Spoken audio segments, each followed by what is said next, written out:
यहाँ पे उपस्थित सभी लोगों को प्रणाम एवं जय भीम। आज की जो बैठक बुलाई गई है महागठबंधन की तरफ से, वह वैशाली लोकसभा के चुनाव के लिए हम सभी के नजर में यही लग रहा है। लेकिन यह चुनाव नहीं, यह देश बचाने की और संविधान और आरक्षण बचाने का यह चुनाव है। इसमें अभी तानाशाह का जो सरकार है, इसको बदलने की हम लोगों की बारी है। जैसे तानाशाही में सरकार अभी जो कर रही है, जैसे मीडिया अभी बिक चुका है, मणिपुर जल रहा है, संविधान बदलने की जो बात है वह बार बार बीजेपी के सांसदों द्वारा और प्रधानमंत्री के द्वारा संसद में कहा जा रहा है कि आरक्षण को खत्म कर दिया जाएगा, आरक्षण को खत्म कर दिया जाएगा, किसान को गोली चलवाया जा रहा है, विपक्षी नेता को जेल में डाला जा रहा है, सुप्रीम कोर्ट के जजों पर बहुत ही ज्यादा प्रेशर है, अभी कोई भी डिसीजन नहीं लिया जा रहा है और ईडी सीबीआई को तो अपना दबदबा में रख लिए हुए हैं। लेकिन आपको मालूम है अग्निवीर जैसा योजना, वह अग्निवीर योजना जो गरीब जो बच्चे तैयारी करते हैं उसका योजना है, वह 4 साल तक मात्र जो 22 साल में ही रिटायर कर दिया जाएगा, उसके बाद करेगा क्या?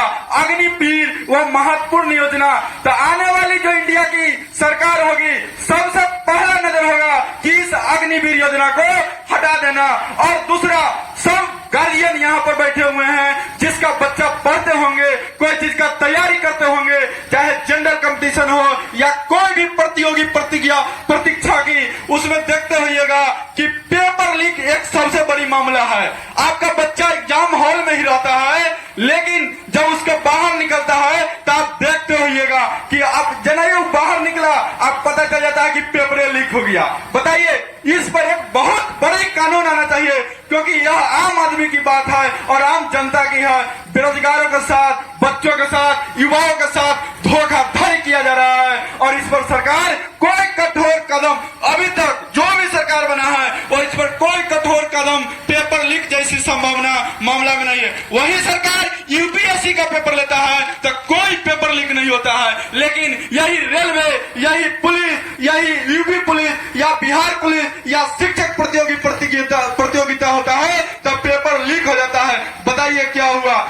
2014 से अभी वर्तमान 2024 तक भाजपा का सरकार है। 2014 में जब मनमोहन जी थे तब देश पर कर्ज था मात्र 98 लाख करोड़ रुपया, लेकिन अभी 2024 में 1,74,000 लाख करोड़ कर्ज हो गया है। भाइयों बहनों, आप लोग देख रहे होइएगा, मोदी जी पिछले चुनाव, क्योंकि 2014 में हम मैट्रिक पास किए थे तो चक्कर मैदान में उनका सभा हुआ था सबसे बड़ा, तो हम भी उस समय गए थे, तो उन्होंने बोलते थे कि हम पर ईयर नौकरी दे देंगे 2-2 करोड़, लेकिन एक भी नहीं। बहाली अभी खाली है सेंट्रल गवर्नमेंट का, रेलवे का, लेकिन अभी तक एक भी नहीं। 15-15 लाख कहाँ गया? कोई भी उसका सांसद अगर आता है आपके साथ वोट मांगने तो जरूर पूछिए। आप देखते होइएगा क्यों क्या क्या किए, आप देख रहे होइएगा कि वर्तमान यह तो देश की मुद्दा था, लेकिन वैशाली लोकसभा के हम मुद्दा पर आते हैं कि वैशाली लोकसभा में क्या क्या मुद्दा है जो हम लोगों का नहीं हो पाया। तो साथियों, हम लोग को इस बार आवाज उठाना है। वैशाली में विकास के नाम पर जीरो है, जैसे बताते हैं आपको, न तो मोतीपुर चीनी मिल चालू हुआ और न इसका आवाज उठा अभी तक संसद में। आप बिहार का जनता क्या करेजा देगा? 40 में से 39 लोकसभा दिया, इस पर आज तक वैशाली लोकसभा के लिए या बिहार के लिए एक भी बैठक आपका बीजेपी के नहीं कराया। इसमें 39 सीट बिहार से दिया गया था, बोलिए दिया गया था कि नहीं? लेकिन एक भी बैठक, यही गुजरात की जब बैठक होती है तो गुजरात में आईटी सेल, पोर्ट जितना है वो सब बन रहा है, लेकिन बिहार में एक भी इंडस्ट्री नहीं लगा। हम लोग का जो प्लान पहले था उससे ज्यादा तेजी अभी हो ही रहा है। तो यह फिलहाल मोतीपुर का हो गया बात, न मुजफ्फरपुर का हवाई अड्डा चला, जब आपका सांसद बीते 10 साल से उसी का सरकार है और उसी का सांसद है, लेकिन इस सब पर एक बार मुद्दा पर भी बात नहीं उठा। न एसकेएमसीएच का एम्स बनाया गया। आप बताइए, अगर एसकेएमसीएच एम्स रहता तो हम लोग का 5 किलोमीटर की दूरी पर 2 रुपया में इलाज होता और दिल्ली नहीं जाना पड़ता।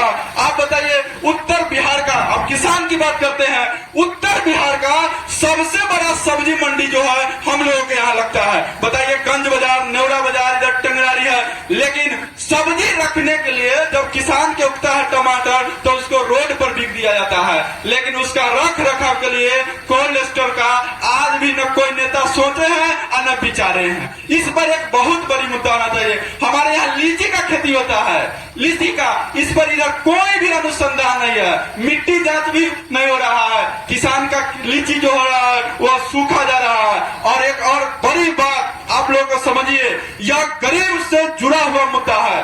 हम बता रहे हैं, क्योंकि हम एक मुखिया होने के नाता हम बता रहे हैं कि पिछले 5 साल से जो प्रधानमंत्री आवास, इंदिरा गांधी आवास को प्रधानमंत्री आवास में बदल दिया गया, एक भी आवास, सिर्फ भारत में एक ऐसा जगह है वो मुजफ्फरपुर जिला है जो एक भी आवास 5 साल में नहीं दिया गया है और शेड्यूल भी नहीं लिया गया है। इसके लिए हम सभी मुखिया जी धरना दिए थे जंतर मंतर दिल्ली पर। आप जाइए गांव में, कहिए, आप देखते होइएगा कि एक भी घर नहीं बन रहा होगा और मुखिया जी से भी झेलना पड़ रहा हो और गाली भी सुनना पड़ता है कि निपुत्रा मुखिया से तो बढ़िया पहल के रहे, क्यों रहे, चाहे प्रधानमंत्री आवास। और कोई भी मुखिया बचने भी नहीं जा रहा है, क्योंकि जनता की बात उठाइए, क्योंकि जनता ही आपको चुन के, एक भी आवास नहीं मिला है। अगर वह आवास मिलता तो वह आवास किसको मिलता? गरीब को मिलता, दलित को मिलता और बहुजन को मिलता। बताइए, कोई अमीर आदमी को, तो गरीब को इससे वंचित किया जा रहा है। एक देश में मात्र जो है वह मुजफ्फरपुर जिला है। इसीलिए साथियों, अब सवाल उठता है कि हम वोट किस मुद्दा पर दें? मोदी का बात नहीं, मुद्दा का बात होना चाहिए। आप बताइए कि हम वोट किसको दे? तो देखिए, हम सब जो विचार और विजन लेकर के चल रहे हैं, पार्टी है, सब आती है, सब, लेकिन एक मुद्दा रखिए कि हम वोट दे तो दे किसको? तो हम लोग का मुद्दा है कि जो शिक्षा पर बात करे, जो रोजगार पर बात करे, जो किसान के लिए, जो महिला के लिए बात करे। बीजेपी महिला आरक्षण कर दिया, लेकिन एक को सीट दिया है बीजेपी महिला को? बताइए, कोई भी सीट नहीं दिया है लोकसभा में। महिला की बात करें, स्कूल की बात करें, मणिपुर के लिए बात करें, लद्दाख के लिए बात करें, पहलवानों के लिए बात करें, जो अग्निवीर योजना को खत्म कर दे, पुराना पेंशन, पुराना योजना जो आर्मी में था वह लगाए, इस पर वोट करे। पेपर लीक जैसी मामला एक बहुत बड़ी मामला है।